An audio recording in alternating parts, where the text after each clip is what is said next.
Hi hello friends, welcome back to media talks. நான் உங்கள் மௌனிகா. நான் ஏன் இது நெகட்டிவாக போகிறதுக்கு நிறைய சான்சஸ் இருக்குது. நெகட்டிவாகவும் போகலாம், பாசிட்டிவாக போகலாம். நான் ஃபுல்லாக பாசிட்டிவ்னே கூட சொல்லிட்டு போயிடலாம். பட் நான் ஏன் இது நெகட்டிவாக கூட மூவ் ஆகிறதுக்கு வாய்ப்புகள் இருக்குது அப்படின்னு நான் சொல்கிறேன்னா, அதுக்கு இதுதான் முக்கியமான காரணம்.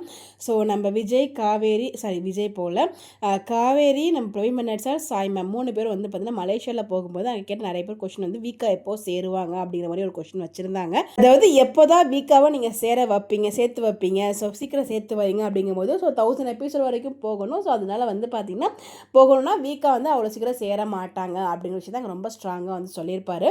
பட் ஆனால் அவங்க சேர்கிறதுக்கான ஒரு வாய்ப்பை நான் உருவாக்குவேன் அப்படிங்கிற மாதிரி அவர் சொல்வார். அதாவது இவங்க 2 பேரும் சேர்கிறதுக்கான ஒரு வாய்ப்பை நான் உருவாக்குவேன், பட் அவங்க சேர்கிற மாதிரி அவ்வளோ சீக்கிரம் வராது அப்படிங்கிறது ரொம்ப தெளிவாக அதுதான் அவர் அப்படி அந்த ஒரு வார்த்தை எங்கே சொன்னார். அதை நான் எப்படி புரிஞ்சுக்கிட்டேன்னா, ஸோ இப்போ அதுக்கான ட்ராக் தான் மூவ் பண்ணுற மாதிரி நானுமே ஃபீல் பண்ணுறேன். ஏன்னா இது வரைக்கும் காவேரி எவ்வளோலாம் நமக்கு விஜய் அசிங்கப்படுத்தியிருக்காங்க. ஸோ அவ்வளோ இறங்கி வரும்போதும் கண்டுக்காத மாதிரியே போயிட்டுருப்பாங்க. பட் அப்போல்லாம் வராத விஜய்க்கு கோவம் இப்போ சடனாக கோவப்பட்டு எனக்கு குழந்தை தான் முக்கியம், குழந்தைய பற்றி கொடுத்து எங்கே வேணாலும் போய்க்கோ அப்படிங்கிற மாதிரி ஹர்ட் பண்ணுற மாதிரி பேசிட்டு ஃபோனை சுவிச் ஆஃப் பண்ணுறது, ஸோ காவேரி கிட்ட விட்டுட்டு போகிறது, 4 டேஸ்க்கு அப்புறம் எனக்கு காவேரி வீடு முக்கியம் இல்லைங்கிற மாதிரி இவ்வளோ ஒரு நெகட்டிவ். அதாவது விஜய் ஒரு தப்பானவரும் கிடையாது. ஸோ அவரோட எல்லை மீறிய கோவம், அவருக்கும் ஒரு கோவம் வரும், அவர் பக்கமும் நியாயம் இருக்குது, எவ்வளோ நாள் தான் பொறுத்துட்டே போவார் அப்படிங்கிற மாதிரி ஒரு பக்கம் ஒரு கோணமாக வச்சு அவர் ஒரு கோவத்தில் காவேரி மேலே வெறுப்பு விஜய்க்கு வரவே வராது. அது எக்காரணத்துலேயுமே வரவே வராது. ஒரு கோவம், நம்ம இவ்வளோ சொல்லி நம்மளை மதிக்காமல் அவங்க ஃபேமிலி தான் முக்கியம்னு சொல்லிட்டு போயிட்டுருக்காளே அப்படிங்கிற ஒரு கோவம் தான். ஸோ அது ரொம்ப எக்ஸ்ட்ரீம் கோவமாக்கி அங்கேருந்து கிளம்புறதுக்கான வழி உண்டாக்கிட்டாங்க. இந்த பக்கம் பார்த்தீங்கன்னா காவேரியை உண்மையை சொல்ல வச்சுட்டாங்க ப்ரெக்னன்சி ட்ராக். அதுதான் எனக்கு ஷாக்கு சொல்ல வச்சது. இவ்வளோ நாள் காவேரி பார்த்தீங்கன்னா விஜய் கூட போகாமல் இருந்தது காரணம் பாட்டி. பட் அதையுமே விஜய் கிட்ட சொல்லாமல் மறைச்சிட்டு இருக்காங்க. ஸோ விஜய்க்கு காவேரி ஏன் இந்த முடிவு எடுக்கிறாங்க எதுவுமே அவங்களுக்கு தெரியாது. பட் விஜய் என்ன சுச்சுவேஷனில் இருக்காருங்கிறதும் காவேரிக்கு தெரியாது. ஸோ ஒரு எப்படி அந்த மிஸ் அண்டர்ஸ்டாண்டிங்லேயே தான் கொண்டு போகிறாங்க. செப்பரேஷன் கொண்டு போகிறது எல்லாமே இந்த மாதிரி தான். ஸோ அவர் எனக்கு தெரிஞ்சு அதே ஒரு கோவத்திலேயே அங்கே போயிட்டு சித்தியும் பாட்டியும் வேறு ஏதோ பிளான் பண்ணி டிவோர்ஸ்க்கு கூட சான்சஸ் இருக்குது. அவர் சொன்னார் இல்லையா, அவங்க 2 பேரும் சேர்றதுக்கான ஒரு வாய்ப்பை நான் உருவாக்குவேன் அப்படின்னு சொல்லிட்டு.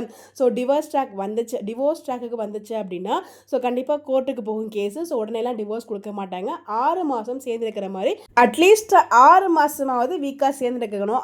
அதாவது விஜய் கவரை சேர்ந்துருந்தா தான் நெக்ஸ்ட் ப்ரொசீட் பண்ணுவேன் அப்படிங்கிற மாதிரி கோர்ட்டில் சொல்கிறதுக்கு ஹைலி சான்சஸ் இருக்குது. அதை தான் வீக்காக சேர்ந்துருக்கிறதுக்கான வாய்ப்பை நான் உருவாக்குவேன்னு சொல்லி ஒரு வார்த்தை சொன்னார் இல்லையா.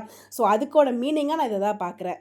என்னோட புரிதலுங்க இப்படி தான் நடக்கும் நான் சொல்லலை. அவர் சொன்னது இங்கே விஜய் நடந்துக்கிறது, ஸோ காவேரி பக்கம் பாட்டி சித்தி பண்ணுறது இதெல்லாம் பார்க்கும்போது எனக்கு ஃபீல் ஆகுது. அவர் சொன்ன வார்த்தையை நம்ம எல்லாத்தையும் அங்கே அதாவது கனெக்ட் பண்ணி பார்த்தோன்னா எனக்கு அந்த மாதிரி தோணுது.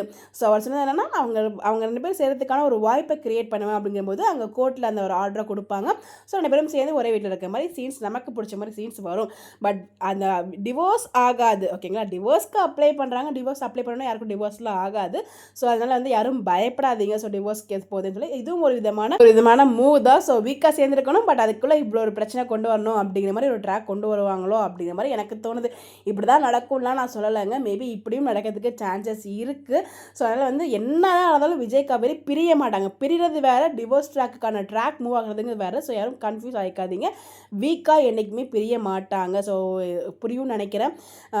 அவங்களுக்கான ட்ராக் அந்த மாதிரி நெகட்டிவாக மூவ் ஆனாலும் விஜய் இல்லாமல் காவேரி இல்லை, காவேரி இல்லாமல் விஜய் இல்லை, விஜய் காவேரி இல்லாமல் வீக்கா ஃபேன்ஸ் இல்லை, எம்என் மகாநதி டீமும் இல்லை. அது எல்லாருக்குமே தெரியும், நமக்கும் தெரியும், டீமுக்கும் தெரியும், விஜய் டிவிக்கும் தெரியும். ஸோ அதனால் ரொம்ப டேமேஜ் பண்ண மாட்டாங்க அப்படிங்கிற ஒரு நம்பிக்கை நமக்கு இருக்குது. ஒரு சின்ன ஒரு ஹோப்பும் இருக்குது பிரவீன் சார் மேலே. ஸோ நம்மளை ரொம்ப ஏமாற்ற மாட்டார், கஷ்டப்படுத்த மாட்டார் அப்படின்னு சொல்லிட்டு. பட் இன்வேஸ் இதுவுமே பார்த்திங்கன்னா கண்டிப்பாக விஜய் காவேரி ஒன்றா இருக்கிற மாதிரி ட்ராக்குக்கான ஒரு இம்பார்ட்டன்ட் விஷயமாக நான் ஃபீல் பண்ணுறேன். தெரில, உண்மைகள்லாம் தெரிஞ்சு வேறு மாதிரி கொண்டு போவாங்க. எம்என் டீமை நம்மளால் நம்பவே முடியாதுங்க. நம்ம நினைப்போம் அதை அப்படியே அசுர வைக்கிற மாதிரி வேறு ஒரு புது ட்ராக்கு உள்ளே இறக்குவாங்க. ஸோ அதனால் பார்த்திங்கன்னா அவங்க நம்பவே முடியாது. எதிர்பாருங்கள் தான் மகாநதி. பட் அவர் சொன்னது கனெக்ட் பண்ணிலாம் வச்சு பார்க்கும்போது எனக்கு இந்த மாதிரி ஒரு ஃபீல் ஆகுது. எனக்கு இது ரைட்டாக தப்பாலாம் தெரியல. யாரும் கமெண்ட்ஸில் திட்ட வந்துடாதீங்க. இது தோணுச்சும் கூட அதை நான் ஷேர் பண்ணியிருக்கேன். உங்களுக்கு இல்லை இது இப்படி நடக்காது வேறு மாதிரி நடக்கும்னு தோணுச்சா அது நீங்கள் மறக்காமல் கமெண்ட்டில் தாராளமாக ஷேர் பண்ணலாம். அதை பற்றி நம்ம டிஸ்கஸ் பண்ணுவோம். இந்த மாதிரி அப்டேட் தெரிஞ்சுக்க நம்மளோட சேனலை ஃபாலோ பண்ணிக்கங்க. இதனால தான் நான் தங்கேஸ்வர் அப்படிங்கிற ஒருத்தவங்களோட அந்த ஒரு ரிப்ளைமே நான் கொடுத்துருப்பேன். ஸோ டிவோர்ஸ் ட்ராக் மூவ் ஆகிறதுக்கு வாய்ப்புகள் இருக்குது. பட் ஆனால் பிரிய மாட்டாங்க அப்படிங்கிறதுக்கான தெளிவான விளக்கமும் நான் கொடுத்துருப்பேன். ஸோ அதுக்கு காரணம் எனக்குள்ளே இந்த ஒரு கொஸ்டின் இதெல்லாமே கனெக்ட் பண்ணி ஒரு ஓட்டம் ஓடி பார்த்ததுனால மேபி இப்படி நடக்கிறதுக்கும் வாய்ப்பு இருக்குதுன்னு எனக்கு அப்போவே தாட் இருந்துச்சு. அதனால தான் வந்து உங்களுக்கு அடுத்த வீடியோவில் உங்களுக்கு நான் ஷேர் பண்ணுறேன் அப்படின்னு சொல்லிட்டு அந்த வீடியோவில் நான் பேசியிருப்பேன். ஸோ வந்து பார்த்தீங்கன்னா கவலைப்படாதீங்க, வீக்காக பிரிய மாட்டாங்க. ஸோ அதில் உங்களுக்கு நீங்கள் 100% நீங்கள் 100 இல்லைங்க 200% உங்களுக்கு வந்து அஷூரன்ஸ் தரேன். ஸோ பிரிய மாட்டாங்க, பட் அது மாதிரி ட்ராக் மூவ் ஆகும், அவ்வளோதான். ஓகேங்களா? புரியும்னு நினைக்கிறேன். தேங்க்யூ.